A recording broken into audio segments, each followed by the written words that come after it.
Well, this is Nolan Dalla with another edition of Slapshot, here sponsored by Spreads.ca and Pointspreads.ca. This is our fourth show. We talk about the NHL each and every Wednesday night, and we've had some professional hockey players on, some professional handicappers on. Tonight we have a Canadian, lives in Vancouver. He's got his special little baby there. That's Maddie. Oh, there's Maddie saying hello. Anyway, we've got a professional, not a professional bettor, but somebody who loves to bet his whole life. He's a big hockey fan, lives in Vancouver. And the best way to describe Scott Wilson, who's there on the left side of your screen, best way to describe Scott Wilson is if you were to take Robin Leach, if you remember Lifestyles of the Rich and Famous, caviar, champagne dreams, and what is it? Champagne wishes and caviar dreams. Basically, it's that one, or it's caviar wishes and champagne. Something like that. Really. Scott Wilson is the Robin Leach of sports gambling, going around the world, flying first class, drinking the finest wines, sitting in the best seats, watching NBA, NHL, NFL, CFL. Am I kind of close? Am I hot on this, Scott? It all seems like a distant memory at this point with what's going on. I don't remember what a plane feels like. It's I think you could smoke on them the last time I was on a plane. Well, the COVID thing has really affected all of us, especially if you're involved in sports gambling. And I know you like to occasionally place a bet on Canadian sports, North American sports. I've seen you bet on, European handball. I know you, if there's action, you're there. So, Scott, good to have you with us on our show. Maddie, good to have you with us, too. I hope she doesn't fall asleep on us. She already has, I think. She's very happy. She's very happy. All right, before we get into some of the sports. Give her a lap and some sun rays, and she's good. Let's go back in history a little bit. You like I said, you've been in a lot of NHL arenas, certainly all over Canada. What's your favorite spot? Where's your favorite arena to watch an NHL hockey game? Well, I would say that the most fun arenas that I've been in would be the non-traditional hockey markets, really, because they've come into the league much differently. So Nashville and Las Vegas, as you'll know from Vegas, those are just entirely different experiences than going to, say, Montreal, which is, they know that they're basically sitting with 23,000 referees, caliber people. 23,000 referees, that's good.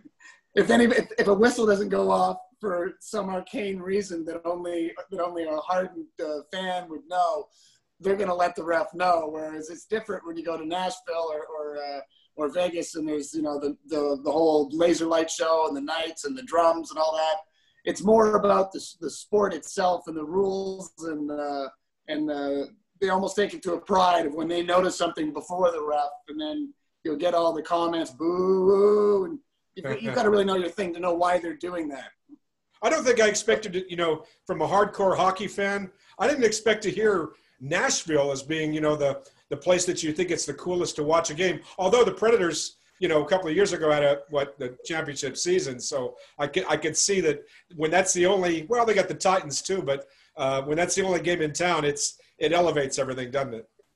Absolutely. And I think Seattle may be the same type of atmosphere because they're coming out of the gates never having had, an NHL team. They've had the Seattle Thunderbirds, so there's people certainly versed in hockey, and we've seen what their soccer team has done in terms of audience. They're selling out games with MLS like crazy. So I can only imagine, hockey in that refurbished arena, which should be ready shortly, is going to be something else as well. That'll be a noisy box to be in. Yeah. What is Seattle starting next week? Next year, 2021? Yeah, it was 2021. Yeah. So obviously no one saw this delay and the startup and all this stuff happening, but they'll do what they did with Vegas and the ones prior, just an expansion draft where, Vegas did so well with it because, usually you got the runt picks of the litter on every team, but in the salary cap area you don't. You have guys getting rid of the last couple of years of the contract. No, they're not going to get to re-sign them. So you can actually piece together a pretty decent team with some of the cast-offs because it's more or less financial cast-offs these days. Yeah, like the Golden Knights did in their inaugural season, of course, going to the all the way to the Stanley Cup. Before we get into some of the handicapping of the series when the NHL begins on August 1st, what's your favorite hockey memory? Best thing you've ever seen in person, I mean. That's extremely easy for me, being from Vancouver, being here during the Olympics, and being at that gold medal game. I saw a picture the other day someone posted, and it was just sort of the cheering section behind the net when the goal had been scored, and I zoomed out, and there I am. So that is unquestionably the best hockey memory I've ever had. And obviously being a gambler, I'd wagered on that considerably as well. So when the Americans scored with 45 or 54 seconds left, I was screaming my head off, knowing, oh no, we've got like an emotional bad beat and a financial bad beat in the works here. This is no good. I remember, of course, I'm going to date myself, but back in 1980, a lot of Americans were not hockey fans, but we watched.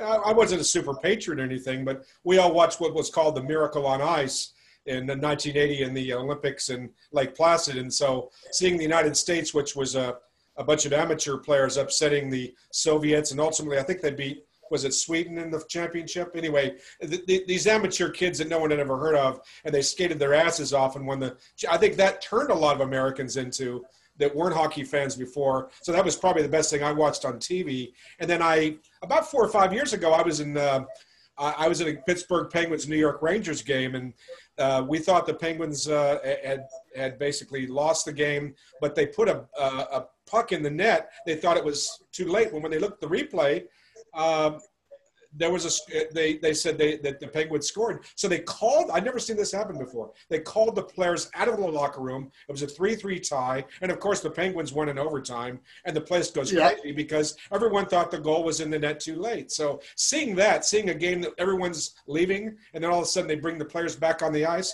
that was the strangest thing I've ever seen. Yeah, that's the world of replay now. But I vaguely recall that. I remember there being a big timeout between it, and that's a tough thing to do when you've already given everybody the audience that elation that the game's over and all that, and then you go through it again, and if you get a different result, it's quite a different taste in your mouth for sure. Yeah, for sure. And we've all had enough bad beats of things like that happen. But just as a fan, that hockey's rather unique in that like you were talking about with the 1980 team is. Baseball, basketball, it's very difficult to have sort of the best. You've got statistics over 84 games or 162 games that suggest this is the better team, and it's very tough to overcome that. In hockey, the amount of times you can look back to last year when Tampa Bay was going in and playing Columbus, if you had bet Columbus was going to sweep them, that was going off at incredible odds. I mean, they were just such a dominant team given the regular season. But hockey, unlike those other sports, just allows not one individual to sort of pick it up and carry the team, but the whole team can just decide and outwill it. The goalie can certainly be a big difference. But as a team, it's a very different sport when you can elevate to a level and just honestly beat anybody on a given day. It's much different. Or over a series, right? Not just a given day. Yeah, well, that leads into my first discussion point. I'm here with Scott Wilson and Maddie, which is taking a nap there on Scott's. There is Maddie on Scott's lap. I'd like to ask about what's called the hub cities, and that means that most of the games, if not all the games, will be played in 2 Canadian cities.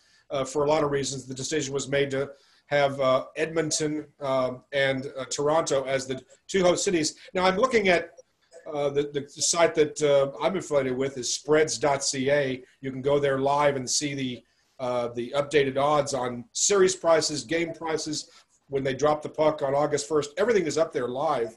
But I'm looking at the Stanley Cup. In other words, the futures on the Stanley Cup. Who are the favorites? We're going to talk about that in a minute. But I have a question about the hub cities, and particularly the 2 host teams, which are the Edmonton Oilers and Toronto Maple Leafs. Do you think there's any value in all this craziness and maybe the randomization factor, and then you have these home teams, Edmonton at 25-1. I'll repeat that, Edmonton 25-1. The Maple Leafs, which I know some people like the Leafs anyway, just as a kind of a dark horse in the Eastern Conference, 29-1 at Spreads.ca. These are home teams. Will there be a home ice advantage? Well, not with fans, but we'll talk about that and the hubs, the homes, if there's any value on those teams. There has to be, and if Edmonton at those odds, when you think about it, you could make a pretty easy argument that Edmonton has the two best players in the league on the team. If they can get some help between the pipes in the comfort zone of their own city, whether they're sleeping at home or they're in the bubble and in one of the hotels that they listed or not, they still obviously, they know where the bounces on the boards are and just a comfort with the way that arena sounds, looks, feels. There has to be an advantage there. Edmonton has to be a decent pick to go some way with the best players in the world, at least with Draisaitl and McDavid. How about the Leafs? order? Or maybe it is that order now. Same thing with Maple Leafs. I mean, that's a young team. Obviously, you've got a motivated group. They've ousted the old coach, and they want to make sure they can probably keep the new guy in there and do right by him and keep together as a squad. So I think both those teams are going to be. I would pick them both to be in the final at least the semifinals on each side. Oh, well, it's a bold pick to say they'll both get out of the first round. Now, I can't see how that wouldn't happen. Let's take the Eastern Conference first. We've had, again, 3 previous shows. I'd ask the guests that we had before who they like in the East and the West. We'll get to that in a minute. And I also asked them to pick a dark horse. In other words, a team that is under the radar or a long shot, but looks to have good value. And by the way, Scott Wilson, I've seen some of your long shot stuff. It doesn't always hit, obviously. In fact, it doesn't hit very often. But I'll tell you what, you get a good ride, especially on the golf course. I've seen you pick guys at 250-1 in golf. If you go to Pointspreads.ca and read some of your contributions to the site as a rider, you put your money where your mouth is. Take this golfer at 250-1. The first day, one of the golfers shot a 60. And he was I witnessed did really. Yeah, so I did well, I'm sorry. I got off track there, but I have to give you weekend. I have to give you some props on that. Anyway, long-winded way of introducing, let's say, the Eastern Conference. Who do you like as a favorite? Who do you like as a long shot? I think Tampa Bay you have to like after the disappointment last year that we talked about getting swept 4 straight at the beginning. There may be an injury or two on that team, but that team all year, it's just been tic-tac-toe score, dominant goalie, and just the best, most impressive power play you've seen in years.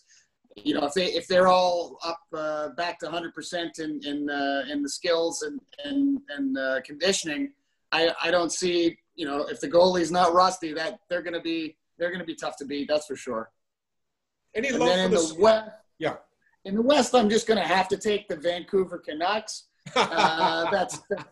That's probably not the wisest choice. St. Louis to repeat or get deep is probably a better pick, but Vancouver's got to be part of the play-in first of all. And but I think I think that we had a problem in Vancouver with with our goalie having a knee issue, but he certainly had time to overcome that. And we'll see how it goes. He's looking for a new contract, and he's certainly happy to be here. He's the kind of guy, he's social guy. You see him around town, so he wants to stay. But we have a long tradition of Swedish players in town, so it's quite the contingent. And actually, if you're in Vancouver too, it looks a lot like Sweden. So I think they're very comfortable here. So hopefully he can alone take us deep in this year. Well, that's a homer pick, but I have to bring you back to St. Louis. For a moment, there's something to be said for experience. They're defending champions, and again, coming out of nowhere. Last year, they in January they were, I forgot their record, but it was they were really down there in the conference, and then just went on an absolute tear and through the playoffs. And I'm thinking right now, I'm again looking at Spreads.ca, and they're the 7th favorite. Not the second or the third or the fourth, the fifth, sixth, the seventh favorite at 12-1. But boy, doesn't that give you some a pause for some value there? Yeah, maybe Bouwmeester was maybe a big part of that on the defense, and after his heart thing he had earlier in the year, I imagine he's never playing again. But maybe that's part of it. That team last year, you talk about, odds on golfers getting 250-1. St. Louis was darn near that last year, just before the All-Star break. They were dead last in the league. Wow. So to end up, I don't know if anyone's done that, gone from dead. It's happened in baseball, right? I think the Marlins did that one year. And the Nationals to some extent last year, yeah. Yeah, to go from dead last to first and win, that's, there's some crazy things going on in the sports world these days, and these odds hit occasionally, and it's just fun to put a little bit on it and see if your hunch takes you all the way to the payday. What's the bet that you made that you were the most proud of, where you said, boy, I really nailed that one? And I know you've put some fairly large wagers down in the past. What do you think? I've had some funny ones where whether you nail them or not, or the near miss, it's that fun along the way, especially for an event that isn't a one-day event, right? Where it's a 7-game series or a full playoff. But as you mentioned, I've been doing a lot of golfing bets lately because it's been the only game in town. But the way the PGA is playing out, I mean, these guys are all amazing golfers, and if someone can get hot and go low one day, well, they're right in the thick of things. But I've been having fun with this bet, which is it's a British bet. So if you spend a lot of time in England, I have, and they have a bet for horse racing over there called Each Way, which when you bet it on the ticket or online, it's always EW. And people always ask what that means, but as I say, having spent a lot of time in Britain, I'm very familiar with it. It's most akin to, call it a win, place, show bet on a horse race, but instead of being individual pools of first, second, and third, where the pari-mutually it all works out, the bookmakers put it together, and they say, okay, well, given a field of 125 plus in a PGA event, you could take a golfer, and I did do this last week. I took Mackenzie Hughes, the Canadian golfer, and he was listed at 201-1. So I took him. I took him EW as well. I bet a little bit on each, and EW rules, as I said, where you get first, second, or third if it's a shorter field. But at the beginning of a golf match, you've got everybody playing. So after you make the bet, it lists it out, and it says first through seventh wins 1/5 or 20% of the win. So if you bet $100 on Mackenzie Hughes to win, and that paid 20 grand, you would win $4 grand if you took 100 on the EW, because you would get 1/5 of the win odds. So you got 40-1 for the guy to finish in the top 7, and he snuck in there and came 6th. That's a really cool wager. But knowing you, and by the way, I'm talking to the man here, Scott Wilson, who finished, correct me if I'm wrong, 103rd, 104th, somewhere in there in the main event of the World Series of Poker last year. Oh, no. I was not that high. I remember we spoke about it prior to, each year, the last couple of years. And you cashed 2 years in a row out of 8,000 players. Yeah, I got to day 5 2 years in a row, which was the top 300 or right around it. But good paydays. I mean, the main event's the 10,000 main event. I got 50 grand pretty much both times. So yeah, and you said I got 50 grand, and it was hardly worth your time to cross the street. I remember you thinking. No. When you go out of those things, it's just such a disappointment. You want to still be in there, Elvis, right? No, you got your eye on the prize. The reason I talk about the World Series, I wanted to throw that in there, of course, to throw your curveball, was also to say that it's funny when you hit the 250-1 shot, or you're live on that ticket. There's something about, I think your golfer came in third on that tournament, as I recall, or you bet it on Thursday and it was 27-1, and there was a long story, but he finished third. You got nothing out of it, but if you would have done the English bet, it would have come out. Exactly. That's why it's fun to sort of from the get-go say, am I going to be disappointed if this guy is, on that first page of the leaderboard and I don't get anything? And you should be if he's 200 to 1 to start, right? You want to get paid something. If you're picking, Bryson DeChambeau to win at 7 to 1, well, if you're going to give me a fifth of that payout, I'm not going to lose sleep over that loss. But when 40 to 1 for the guy to come sixth, I want to be taking the EW bet there for sure. So yeah, that's why I just really like long shots for the fun of it. And you can kind of trend it out a little bit, watch golfers get better week to week, and start to say, you know what, this guy's in the zone. If he can finish in the top bit, I want a piece of it. Maybe he doesn't win, but the EW allows you to take a piece. All right, real quick before we go to each of we're going to wrap this up, and what I call rapid fire with each series. There's 8 of them. We'll do them very, very quickly at the end. But I got to ask you a Major League Baseball question, because the first pitch is on the 2020 season is tomorrow, which is Thursday. By the time you watch this show, they'll probably be playing baseball, at least in the U.S., because there's no games in Toronto, as we reported at Pointspreads.ca. You excited about the baseball season, Scott? I'm excited about everything at this point, just as a distraction to the way the world is going. And, it's just going to be so nice to be able to turn on the TV and see live sports again.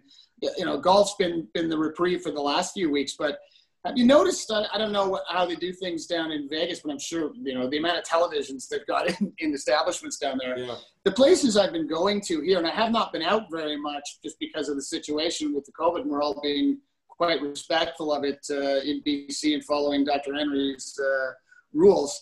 But when I do go out, to a place with 50% capacity and some people are wearing masks other than, to have a quick conversation with someone in your bubble or have a drink, you look up at the screens and everyone's playing historical sports. And it's sort of, they're not live events, but everyone is so used to going into a bar this time of year and seeing hockey games or basketball games or football games or whatever on, that it feels weird when those sports aren't on. Hockey and basketball were over a month ago, but you go in and old baseball games are being shown just because it gives you that sort of psychological comfort that, hey, things are still somewhat normal in this bar and in the world in general. So to have that come back for real, I think you're going to see a lot of excitement. And when I talk to the bartenders who typically are into the gambling, I rarely meet a bartender who isn't a gambler. And, they're all super excited about it. But you even mentioned something about sports betting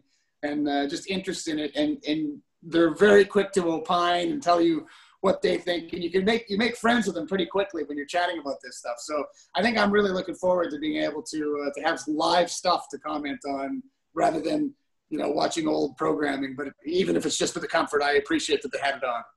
It's really funny you say that because I'd forgotten this. I wasn't prepared to bring this up, but this is true. 11:30 last night, I'm channel surfing. I was about to go to bed, and I said, well, let me just check things out. And on the NFL Network, the New York Jets were playing the Detroit Lions. First of all, absorb that. 1997 game in December. This is a 23-year-old game in December. The Jets were coached by Bill Parcells at the time. And the Lions were, I think Bobby Ross was the coach at the time. Barry Sanders, I think his final year or two there. Anyway, I'm watching this game. The Jets were up 10-0. And I had no idea what was going to happen. I don't remember what happened in the game 23 years ago. Did you know, Scott, that I sat there and watched the next hour and a half of the 23-year-old football game? Now, I could have looked it up and see what happened. I don't know why I cared. It was a great game. And, of course, I watched the whole thing to the end, and I was like on the edge of my seat, and I didn't even have any bets on it. So go figure. You're right. Bring back live sports. All right, ready to talk some a lot of times you watch those old – Yeah, go ahead. Sorry. Yeah. A lot of the times you watch those old sports on TV, though, you don't appreciate how far the broadcast technology's come along. It's you get you're watching it and it's grainy, or just the graphics are just the yellow font and it says Edmonton versus Calgary and it's a CFL old match. But yeah, it's funny to watch them, and I think part of it is the curiosity when you watch the games to not know the score. But for the game you're referencing, I will watch any Barry Sanders old footage anytime because there was nothing like that guy. He would just bounce off people and be gone. Yeah, but that's the game he went over. The reason that they showed the game, I figured out. by watching the game, he went over 2,000 yards. He became the third running back in NFL history at the time to go over 2,000 yards in the season. Anyway, I got way off topic. One more hockey question for you. You're a perfect person to ask this to, and I haven't asked anyone else. When you get into the playoffs in hockey, usually those games, as you've noted before, are determined or dominated in many cases by goaltending. Hot goaltenders, a little more conservative play. They don't get out of hand. So you'll usually see lower scoring playoff games than the regular season. Now I've just gone to Spreads. I have to do the commercial here, but Spreads.ca. And I have seen a lot of sixes. Now it's jaded in the first game, by the way, August 1st, August 2nd. Now it's jaded a little bit. You got to lay 125-ish somewhere in there on the under. But man, that looks so tempting. Usually we see 5s and 5.5s in the playoffs. Why are we seeing 6s? Are they expecting just very rusty goaltending? What is all that about, Scott? I think that could easily be exactly what it is, and they'll be quick to adjust it if that's not the case. But you can take it as almost the opposite of the All-Star game when no one plays defense at all, and the over/under is like 16.5 on an All-Star game. The difference between the playoffs is people start blocking shots, very very determined to stop the puck before it gets to the net. So. Hot goalie's great, but also, these guys they've kicked it up an extra gear, and you just don't get the amount of shots through that you do during the regular season. So the scores are down. Something to look at. All right, let's go through each one of them, and I'll let you go here. Carolina and the New York Rangers, first round. Rangers are a big favorite here.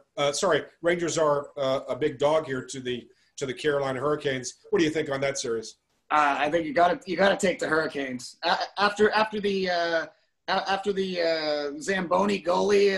It's their year to get a little bit deeper as well. And I had a couple of guys in fantasy on their team. I'm trying to think of the name of the young Russian kid that made a big error and fought Ovechkin the year before. But boy, did he clean up in fantasy at the second half. Made a trade for him. Very, very good player. So it's those young, crafty guys that can move that will probably be able to get back into shape the quickest. So yeah, they could do well. I got to take them over the Rangers. I mean, who do you got? What's the young guy? Kako? I think that's his name. I mean, he's good, but he's not there yet. Good analysis. Chicago Blackhawks at Edmonton Oilers. I should say at Edmonton. As I mentioned, that's the hub city. Right. Edmonton's a pretty big favorite over the Blackhawks. The Hawks have any chance here? Oh, of course. I mean, they've still got Taves, they've still got Kane, so they've got some skill there. And in terms of leaders over the last 15, 20 years of watching hockey and junior hockey, in the case of Taves, that game where he took 5 penalty shots all by himself and got each one of them. I mean, anybody can play this. That's the beauty of the hockey. Anybody could win it in the series, but I've got to take Edmonton, and in their own city with the 2 best players in the world, arguably at this point. Right, close to a pick'em series, the Florida Panthers and New York Islanders. See, I've always had a soft spot for the Islanders, and I don't even have a reason to take them, but I'm going to take them. I'm just going to take the Islanders just because the soft spot, having been to Nassau County Coliseum and seen a game there with the fan craziness, I'm gonna go with them without much substance behind it. The Habitats of Montreal are big dogs, against the Pittsburgh Penguins, who seem to have some pretty good value here. Pittsburgh is usually a perennial favorite as a Stanley Cup, shoe-in almost, but not with the East being pretty stacked this year. Anyway, the Penguins are favored, but not as much as we might figure. What do you think? Yeah, I think everyone knows the damage that can happen. I mean, this is one of the play-in series too, so it's not going to be a full 7 games, right? It's the quick. Right. I think you look at Carey Price, who has always performed very well in the postseason, and he's always got one of the top 2 to 3 save percentages. That's the bet there. Is Carey Price on or not? And if he is, then if you're getting a price on price, it's maybe not such a bad idea. All right, very good. The Winnipeg Jets, man, the longest shot in the NHL Stanley Cup this year. They made a little bit of wave last year. The Jets are they're just a slight dog against Calgary. There's a Canadian rivalry there, the Calgary Flames. But I kind of like this young, hungry Jets team. No pressure on them whatsoever. What do you think? I've got a soft spot for the Jets too, having spent grades 2 to 6 in my youth in the Winnipeg area. So the first hockey game I ever went to was in the old Winnipeg Jets arena with the one with the giant macrame. It wasn't macrame, but a giant photo of the queen that adorned the whole side of the place. So I've always, the old Dale Howard-Chuck teams that could never get by Gretzky. I've always felt that the Jets were going to get there one day. And I think Blake Wheeler's an amazing leader on that team, and if Laine can get his scoring touch that he's had, maybe not the beginning of this year, but the beginning of the previous year, they could be dangerous for sure. And Hellebuck, he's another great goalie that steps it up. So we'll see what can happen. I like the Jets there, though. Yeah. A lot of love there for the Winnipeg Jets. Jets going off at about 90-1, the longest shot of anybody, at least at spreads.com. If you're spreads.ca, excuse me, if you especially want a long shot. Especially if they have that the old Jets jersey on, that's the soft spot for me. When they're wearing that 70s crest. Yeah, that's right. All right, so we talked about the Nashville Predators earlier. Pretty good favorites. Should handle the Arizona Coyotes pretty handily in the first series here. Do you agree? Yeah, absolutely. I mean, I think they've got the best defensive core going, against those two teams, and that should be an easy one for them, I would think. 2 more series to go. You mentioned the Columbus Blue Jackets pulling off that stunning upset with Tampa Bay last season. Now they're playing against the Toronto Maple Leafs in this first round. Toronto's a decisive favorite over Columbus. Maybe a little value on the Blue Jackets? I'm not going to do it. I really think, Toronto being the hub city, having the young players, having having that first year coach in there that came from the Marlies. I think they're going to play tough. I think Toronto gets there. Now I'm going to play. I don't know what that is. That like when you put your hand on the screen and I can predict the future. If you're watching me, put your hand on the screen. Put your hand on the screen because I'm going to predict the future.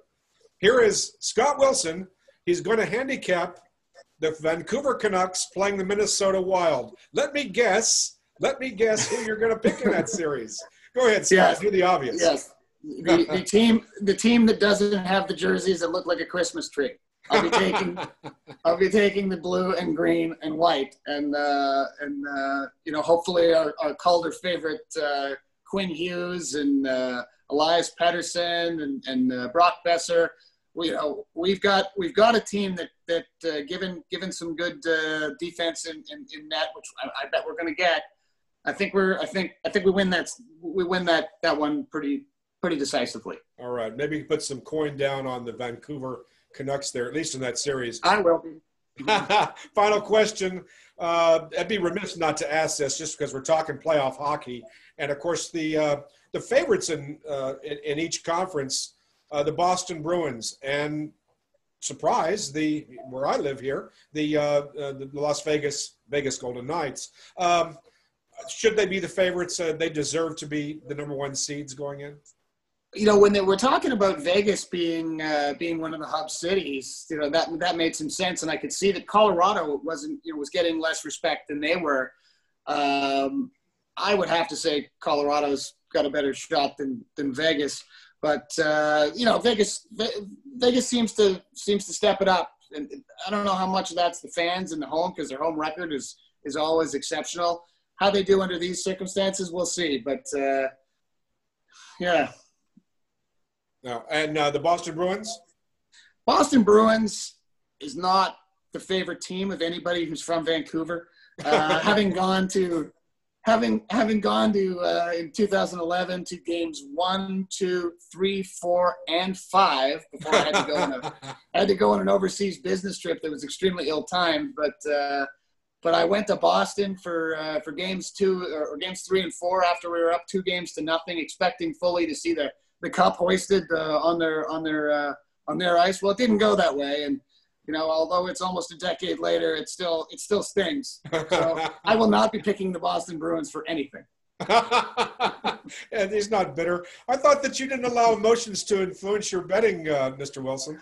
Everyone says that, don't they? But it can get in there, especially as a lifelong fan of the team, and then you go see it, and when you remember vividly now 2 Game 7 Stanley Cup disappointments, you don't let that slide so easy. You can't take either of those opposing teams, which I didn't. Right? I didn't take the Rangers either in the series you mentioned.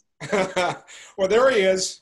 Champagne wishes and caviar dreams. Mr. Scott Wilson, world traveler, NHL handicapper, sports bettor, Canadian citizen of the world extraordinaire. Thank you for coming on our show here, our humble little show, making it really special. I hope you'll come back maybe in the middle of the playoffs absolutely. And come back and just do it again. What do you think?